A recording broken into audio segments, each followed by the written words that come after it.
போச்சு. இனிமேல் இந்த ஃபோனும் ஒர்க் ஆகாதுன்னு நினைக்கிறேன். வீட்டில் இந்த பிரச்சனைலாம் போகுது. நான் எப்படி குமார்கிட்ட சொல்லுவேன்? அவன் என்ன நினச்சிட்டு இருப்பான்? ஸ்கூலில் என்ன நடக்கும்? என்ன உண்மையாகவே ஸ்கூலுக்கு விடுவாங்களா மாட்டாங்களான்னு தெரில. அம்மா அப்பா கிட்ட சொன்னதுக்கப்புறம் அப்பாவும் இனிமேல் என்கிட்ட பேச மாட்டாங்க.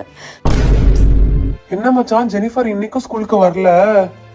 டேய் மச்சான், குமார் அழுறியா என்ன? இப்போ எனக்கு என்ன பண்றதுனே தெரியல மச்சான். 2 நாளா அவ ஸ்கூலுக்கும் வரல. பேரண்ட் டீச்சர்ஸ் மீட்டிங்ல மேம் என்ன சொன்னாங்கன்னு தெரியல. என்ன பிளாக் வர பண்ணி வச்சிருக்கா எல்லாத்துலயும். நேரில் போய் பேசலாம்னா பயமா இருக்கு, அவங்க வீட்டில் யாராவது என்ன பார்த்துருவாங்களான்ட்டு. பைத்தியம் பிடிக்கிற மாதிரி இருக்கு மச்சான். உன்னை வார்ன் பண்ணிட்டு விட்ட மாதிரி அவளையும் விட்டுருக்கலாம். எதுக்கு பேரண்ட்ஸ் கிட்ட எல்லாம் சொல்றாங்க? இந்த ஜான்வி மேம் இருக்காங்க பாரு, யார் சொன்னிருப்பான்னு தெரியல. எங்களை டீச்சர்ஸ் கிட்ட மாட்டி விட்டவங்க மட்டும் கிடைச்சான்னு வச்சுக்கோயேன், என்ன பண்ணுவேன்னு எனக்கு தெரியாது. உங்கள் கிளாஸ் டீச்சர் இப்போ தான் கால் பண்ணாங்க. நாளைக்கு உன்னை ஸ்கூலுக்கு அனுப்பி வைக்கணுமா, அட்டெண்டன்ஸ் பர்சன்டேஜ் கம்மியாகுதாமா.